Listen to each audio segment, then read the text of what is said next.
Morrison kicked open the front door of the Torres house with his boot, his gun already drawn. The other three men spread out behind him, ready for trouble but not expecting what they were about to face. "Come out! Come out! Wherever you are!" Morrison called mockingly. "Time to pay the price for your defiance." The house seemed empty and silent. Dust motes danced in the shafts of sunlight streaming through the windows. The only sound was the creaking of old wooden boards under the men's heavy boots. "Check the back rooms," Morrison ordered Cole. "Briggs, you take the kitchen. Henderson, watch the front door in case they try to run." Henderson, the new gunfighter, positioned himself on the porch with his rifle ready. He was a large man with small, mean eyes and the kind of casual cruelty that came from years of hurting defenseless people for money. Inside the house, the men searched room by room, growing more frustrated with each empty space they found. Where they expected to find a broken old rancher and his frightened son, they found only silence and shadows. "They ain't here, boss," Cole called from the back bedroom. "Looks like they packed up and ran after all." Morrison's face darkened with anger. He had been looking forward to finishing what he had started yesterday, and the thought that his victims had escaped filled him with rage. "Check the barn," he ordered. "If they're not hiding there, we'll burn this whole place down just for spite." But as the men started to leave the house, Samuel Torres stepped out from behind the heavy curtains where he had been hiding. His face was still badly swollen from the beating, but his eyes were clear and determined. "Looking for me?" he asked calmly. Morrison spun around, surprised but pleased. Well, the old fool decided to stick around after all. He raised his gun, pointing it directly at Samuel's chest. "Where's your boy? We have some business to finish with him too." "He's around," Samuel replied. "But first, you and I need to have a conversation." Morrison laughed harshly. "The only conversation we're going to have is me telling you to start digging your own grave." "I don't think so," Samuel said. "You see, I've learned some interesting things about you and your friends since yesterday. Things that the real federal marshals would be very interested to hear about." The corrupt lawman's smile faltered slightly. "What are you talking about, old man?" "I'm talking about the Apache village you burned 3 weeks ago. I'm talking about the families you've murdered and the land you've stolen. I'm talking about the fact that your badge is as fake as your authority."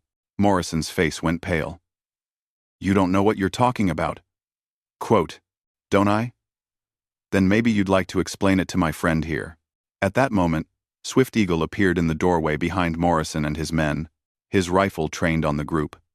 He had moved through the house like a ghost, using skills learned during years of warfare and hunting. "Hello, Morrison," Swift Eagle said quietly. "Remember me? I'm the nephew of White Crow, the medicine man you murdered."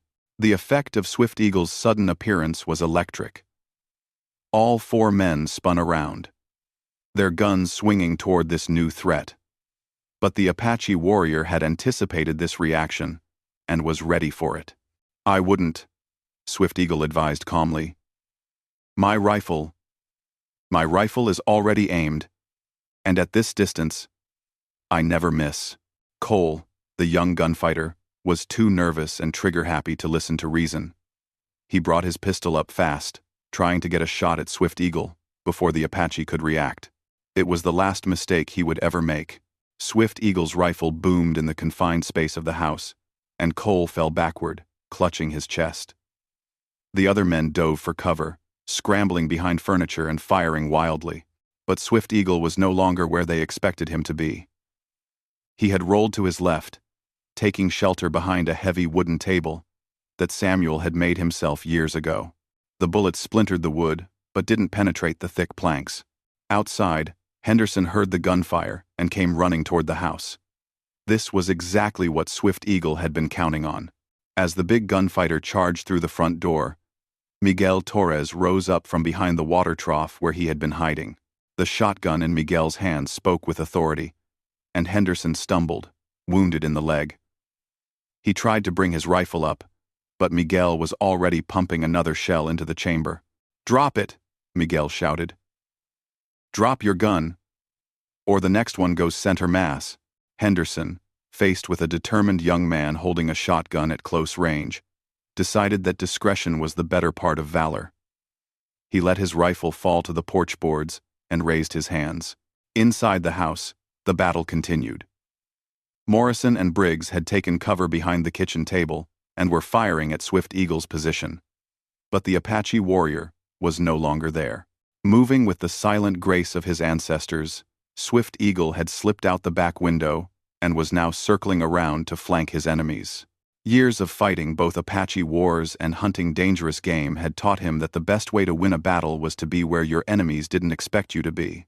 Briggs, the scarred veteran, was the first to realize what was happening. "He's not shooting back," he hissed to Morrison. "I think he's moved," Morrison cursed under his breath. He was used to dealing with frightened farmers and helpless families, not trained warriors who fought back with skill and intelligence. "We need to get out of here," Morrison said. "This isn't going according to plan." But as they started to move toward the front door, Swift Eagle appeared at the kitchen window behind them. His rifle barrel gleamed in the sunlight as he drew a bead on Morrison's back. "Going somewhere?" Swift Eagle asked. Morrison threw himself sideways just as Swift Eagle fired. The bullet missed by inches, splintering the doorframe where Morrison's head had been a moment before. Briggs tried to return fire, but Swift Eagle had already dropped below the windowsill. The old gunfighter's shot shattered glass and wood, but found no target. "This is impossible," Morrison shouted. "He's just one man." "One man who knows what he's doing," Samuel observed from his position near the front wall. "Maybe you should have thought about that before you decided to steal our land." Morrison's face was red with rage and fear. Nothing was going the way it was supposed to go. By now, the Torres family should have been dead or running, and he should have been celebrating another successful land grab. Instead, he was trapped in a firefight with an enemy who seemed to anticipate his every move. Swift Eagle appeared again, this time at the side window. "Morrison!" he called out. "Do you want to die in here like a rat in a trap, or do you want to face me like a man?" "What do you mean?" Morrison shouted back. "I mean we settle this the old way. You and me, outside, face to face. If you win, you can take the land and go. If I win, you and your men leave and never come back." Morrison considered the offer. He was fast with a gun and had never lost a stand-up fight. Maybe this was his best chance to salvage the situation. "What about your friends?" Morrison asked. "They stay out of it. This is between you and me." Briggs grabbed Morrison's arm. "Don't do it, boss. It's a trap." Morrison shook him off. "No, it's not. The Apache have their own code of honor. If he says it's a fair fight, it'll be a fair fight." What Morrison didn't understand was that Swift Eagle's definition of a fair fight was different from his own. To the Apache warrior, a fair fight was one where justice had a chance to triumph over evil, regardless of the specific methods used. The two men faced each other in the dusty yard between the house and the barn. Samuel watched from the porch, his old rifle ready in case Morrison tried any tricks. Miguel kept his shotgun trained on Henderson, who was still nursing his wounded leg. Morrison stood with his feet spread wide, his hand hovering over his gun butt. He was confident in his speed and accuracy, sure that he could outdraw any man alive. Swift Eagle stood calmly, his own hand near his weapon but not tense or ready to grab it quickly. Instead, he seemed almost relaxed, like a man waiting for a friend rather than facing a deadly enemy. "Whenever you're ready," Morrison said with a cold smile. Swift Eagle nodded. "I have been ready since the day you murdered my uncle." Morrison went for his gun, his hand flashing down to his holster with the speed that had made him feared throughout the territory. His Colt cleared leather cleanly, the barrel swinging up toward Swift Eagle's chest. But the Apache warrior was no longer standing where he had been a split second before. As soon as Morrison's hand started to move, Swift Eagle had thrown himself to the left, rolling behind the water trough where Miguel had been hiding earlier. Morrison's shot went wide, kicking up dust where his target had been standing. Before he could fire again, Swift Eagle rose up from behind the trough, but instead of his pistol, he held his grandfather's tomahawk. The ancient weapon flew through the air with deadly accuracy, striking Morrison in the chest and knocking him backward. The corrupt lawman fell to the ground, his gun spinning away into the dust. Briggs, seeing his leader defeated, decided to make a run for it. He burst out of the house and sprinted toward the horses, hoping to escape before anyone could stop him. But Miguel Torres had other ideas. The young man stepped into Briggs' path, his shotgun leveled at the fleeing gunfighter's chest. "I don't think so," Miguel said firmly. "You're not going anywhere until we decide what to do with you." Briggs skidded to a halt, his hands reaching for the sky. He had seen what the shotgun could do to Henderson, and had no desire to test it himself. Swift Eagle walked over to where Morrison lay in the dirt, still breathing but no longer a threat. The corrupt lawman's eyes were filled with pain and the knowledge that his career of terrorizing innocent people had finally come to an end. You cheated," Morrison gasped. Swift Eagle shook his head. "I used the weapons and tactics available to me, just as you did. The difference is that I fight for justice, while you fight for greed." Samuel Torres limped down from the porch, his face showing both relief and satisfaction. "What do we do with them now?" Swift Eagle considered the question carefully. "The law as written by white men says we should turn them over to the authorities. But these men are the authorities, or at least they claim to be. The real federal marshals are hundreds of miles away, and by the time they get here, these criminals will have escaped or been freed by their friends. So what are you suggesting?" Miguel asked. "I suggest we give them the same choice they gave you. They can leave this territory immediately and never return, or they can face the consequences of their actions." Morrison struggled to sit up, his face pale from blood loss but his eyes still defiant. "You can't just let us go. We'll be back with more men. The company won't stand for this." Swift Eagle smiled grimly. "No, Morrison. You won't be back, because if I ever see you in Apache territory again, or if I hear that you've hurt another innocent family, I will hunt you down and finish what we started here today. And next time, there won't be any conversation first." The Apache warrior's voice was quiet but filled with such absolute certainty that Morrison felt a chill run down his spine. This was not an empty threat from some hothead.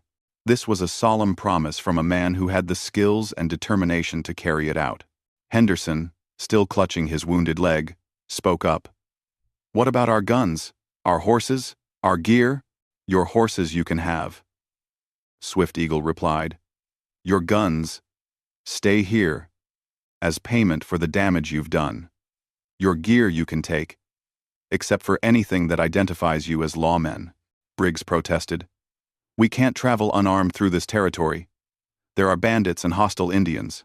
Swift Eagle's expression didn't change. "Then you'd better travel fast and stay on the main roads. And remember, there are also Apache warriors who don't forget the faces of men who murder their relatives." Within an hour, Morrison and his men were mounted and riding away from the Torres ranch. They had been stripped of their weapons and their fake badges, and their wounds served as reminders of what happened to men who preyed on the innocent.